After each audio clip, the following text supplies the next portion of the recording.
Shalom dan selamat pagi, selamat hari Minggu. Kita berjumpa lagi dalam waktu teduh pagi bersama Gereja Toraja Jemaat Bogor. Edisi Minggu 25 Januari 2026. Bacaan kita hari ini dari 1 Korintus 1 ayat 10 sampai 18 dan saya akan membaca hanya ayat 18. Mari kita berdoa. Terpujilah Allah Tuhan kami dalam Yesus Kristus, Allah yang terus mengasihi dan menuntun perjalanan kehidupan kami. Terima kasih hari baru yang Tuhan anugerahkan bagi kami. Pagi hari ini kami mengatur hidup kami menyembah Engkau Tuhan. Kami bersyukur untuk anugerah kekuatan yang Kau beri bagi kami. Dan pagi hari ini kami rindu mendengar sabdamu. Kami mohon pertolongan Roh Kudus. Berfirmanlah ya Tuhan, ampuni dosa kami. Demi dan di dalam nama Tuhan Yesus, kami datang berdoa dan bersyukur. Amin. 1 Korintus 1 ayat 10 sampai 18 dan hanya ayat 18 saya akan bacakan. Sebab pemberitaan tentang salib memang adalah kebodohan bagi mereka yang menuju kebinasaan. Tetapi bagi kita yang diselamatkan, pemberitaan itu adalah kekuatan Allah. Amin. Tema kita, supaya salib Kristus jangan menjadi sia-sia. Da natorro salah tupea ta'ana Kristus. Ibu bapak saudara-saudara, Paulus memulai suratnya dengan nasihat kepada jemaat untuk hidup seia sekata, menghindari perpecahan, dan hidup dalam kesatuan supaya salib Kristus tidak menjadi sia-sia. Maka kita bisa bertanya, apa yang terjadi atas orang-orang percaya di Korintus? Mengapa mereka perlu belajar tentang salib Kristus? Rupanya, fokus orang percaya di Korintus bukan lagi pada Kristus, melainkan pada kemuliaan manusia sebagai pemimpin rohani. Sebagian mengagungkan Paulus, sebagian yang lain mengagungkan Apolos atau Kefas. Sebagai tubuh Kristus, mereka yang seharusnya saling mengasihi dan hidup dalam kesatuan justru terpecah. Paulus menegur mereka, apakah Kristus terbagi-bagi? Apakah Paulus disalibkan bagi kamu? Bagi Paulus, salib adalah kisah tentang kasih, keadilan, dan kebenaran Tuhan. Salib adalah peristiwa yang melaluinya orang percaya dimenangkan dari dosa. Setiap kali orang percaya memandang salib, mereka diundang untuk mengenang dan mengalami kehadiran Tuhan yang penuh rahmat.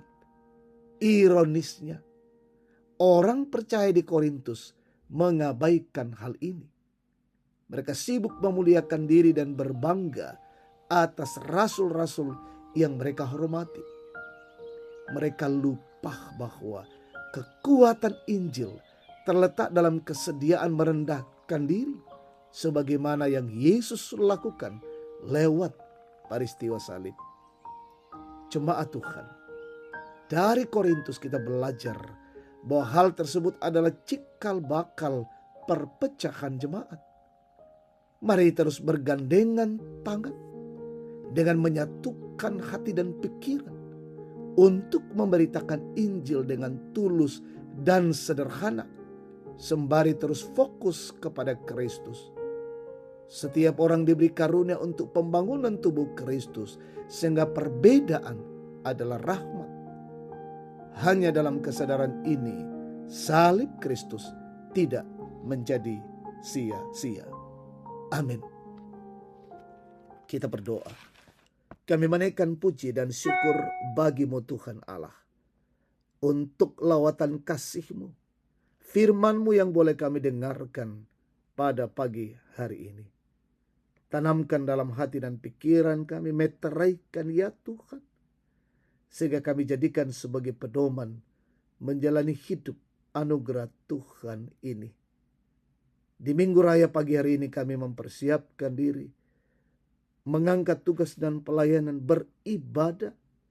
Kiranya Tuhan memberkati dan menyertai kami semua. Kami mendoakan seluruh hamba Tuhan, seluruh pelayan Tuhan untuk mengangkat tugas pelayanan hari ini. Kiranya Tuhan memberkati. Kami berdoa juga ya Bapa, untuk perjalanan kehidupan jemaat-Mu 1 minggu ke depan ini. Kami mohon pertolongan kasih daripada Tuhan. Bapa Sorgawi, kami memohon perlindungan Tuhan. Anak-anak-Mu dalam tumbuh kembang, bangku pendidikan, mencari pekerjaan. Jemaat-Mu yang terus menikmati, menjalankan peran mereka, tugas, pekerjaan, usaha, tanggung jawab, perjalanan kami hari ini. Kami serahkan ke dalam tangan kasih dan anugerah Tuhan. Yang berulang tahun hari ini, Juan Bill Nehemia 25 Januari. Kiranya dengan pertambahan usia, mereka bersuka cita, dan mungkin masih ada yang lain jemaat Tuhan dimanapun yang menikmati pertambahan usia. Tuhan berkati. Bapa Sorgawi, berkatilah pemerintah, bangsa, dan negara kami, pemimpin kami. Berkati orang tua kami, opa dan oma, sehatkan mereka semua. Lindungi kami hari ini. Kami berada di dalam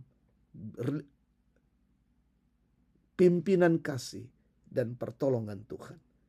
Ini doa syukur kami. Kami persembahkan kepadamu dalam nama Yesus, Tuhan dan Juru Selamat. Amin. Demikian waktu teduh pagi. Tuhan memberkati, selamat hari Minggu.